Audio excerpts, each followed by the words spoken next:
I, 27F, have been with my boyfriend, J, 28M, for 5 years.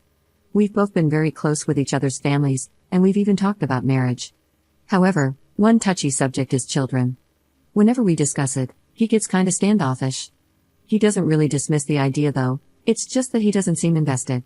I've always wanted kids, and he just always says he's fine with whatever makes me happy. Ever since, I've been content with this situation. However, things escalated during this holiday season. Our setup has always been that Jay spends Christmas Eve and dinner with my family, then I spend Christmas Day with his family.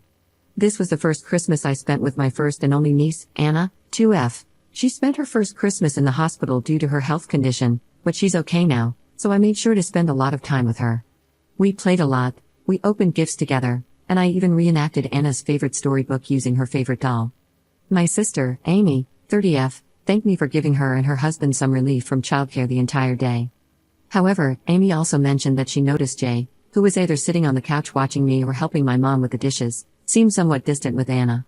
I told her I've also noticed that before, and I just chalked it up to maybe Jay feeling hesitant and awkward to play with Anna because he feels he's just my boyfriend.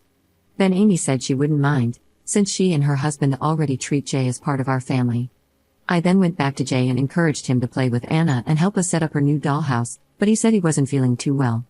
He ended up drinking a few more cans of booze and stayed on the porch by himself, scrolling on his phone. I didn't press harder and thought he might really just be feeling under the weather. I want to add for context that Jay isn't a drinkaholic. He's a sweet, wonderful, funny man who's sometimes broody and deep in thought, but he's never abusive, manipulative, or moody, and he only drinks on special occasions. The next day, on Christmas Day, we had lunch with Jay's family. Afterward, I volunteered for cleanup to help Jay's mom, Mary, 62F, and brother, John, 31M. Jay's family was the best any significant other could ever ask for. They're very sweet and supportive of us, but they're never prying. They always check up on us, but they never overstep.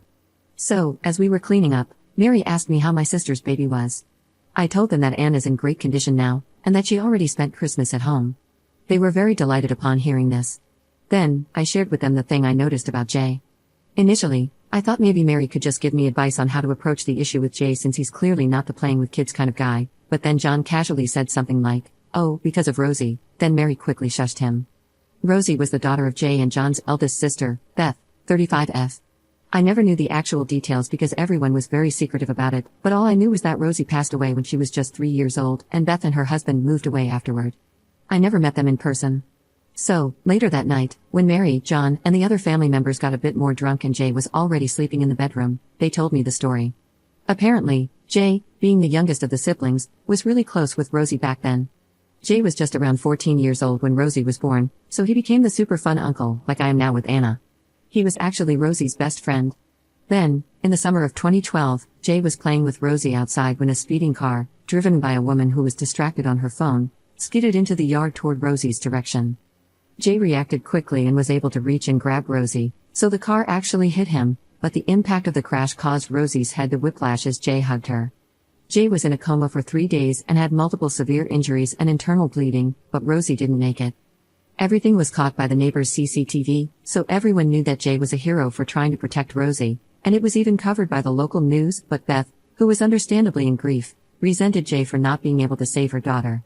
Beth and her husband then decided to move to another country to cope with their grief and start a new life, and they've had minimal contact with the family ever since.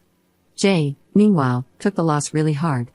He blamed himself for not being able to save Rosie and not being able to attend her funeral since he was still at the hospital at that time. Mary said that Jay was never the same after that. He never went near kids, and he became a lot colder, quieter, more reserved, and antisocial. He also had anger issues, but it thankfully went away. We also live in an area where people don't believe in therapy, so Jay never received professional help. After learning all of this, I bawled my eyes out because I never knew Jay was carrying such a heavy burden. The whole incident became a taboo family secret that no one mentions in fear of Jay breaking down or doing something he might regret. They also never told me before because they assumed Jay would be the one to tell me, but I told them that he never did, and that I never really asked him. I then thanked everyone for letting me in on this, and I told them that I'd talk to Jay about it when the time is right.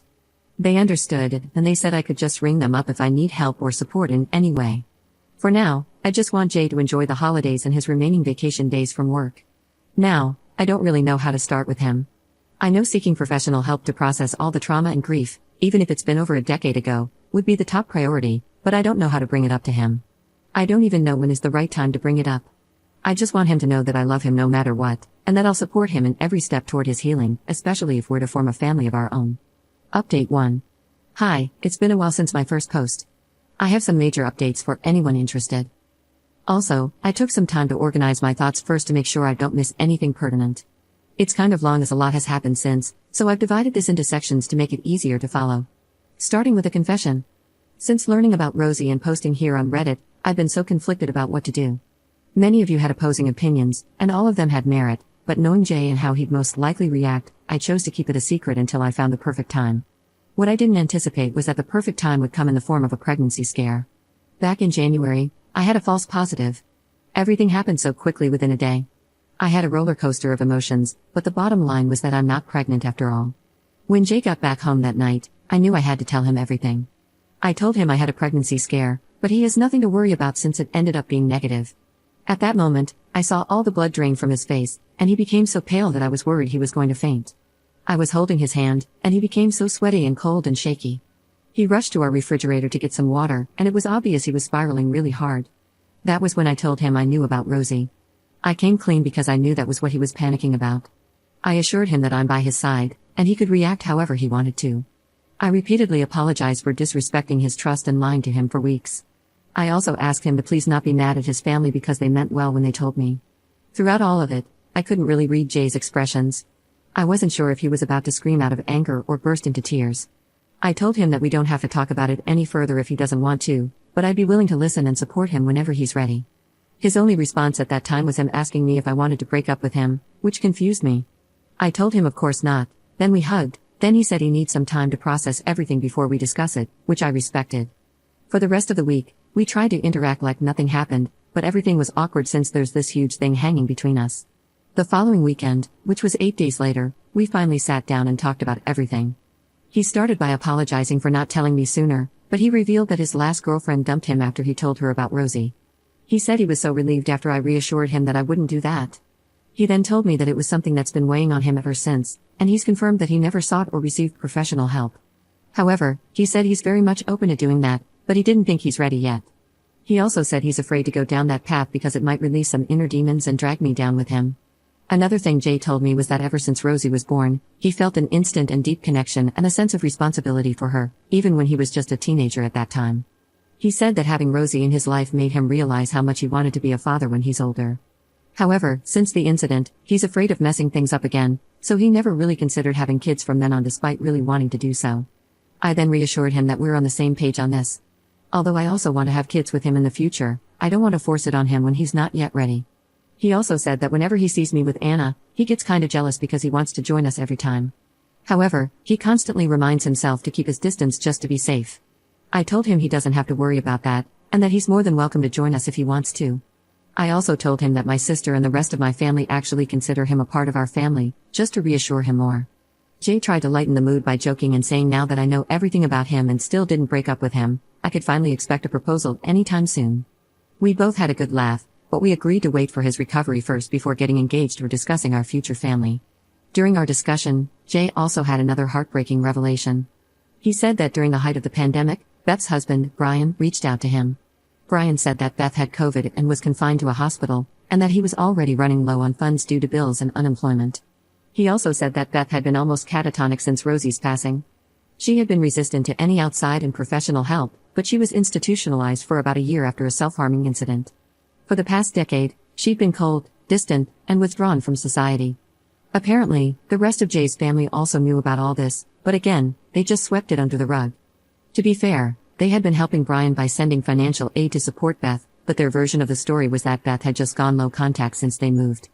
Also, to be very clear, Jay said that Beth never blamed him for what happened to Rosie, although he initially felt that way when he was younger. It was more of their parents interpreting and spinning things a certain way to avoid tarnishing their family's reputation, but when Brian reached out to him directly years ago, he started to understand better. However, he still hasn't processed everything, and he still partly blames himself for the whole thing.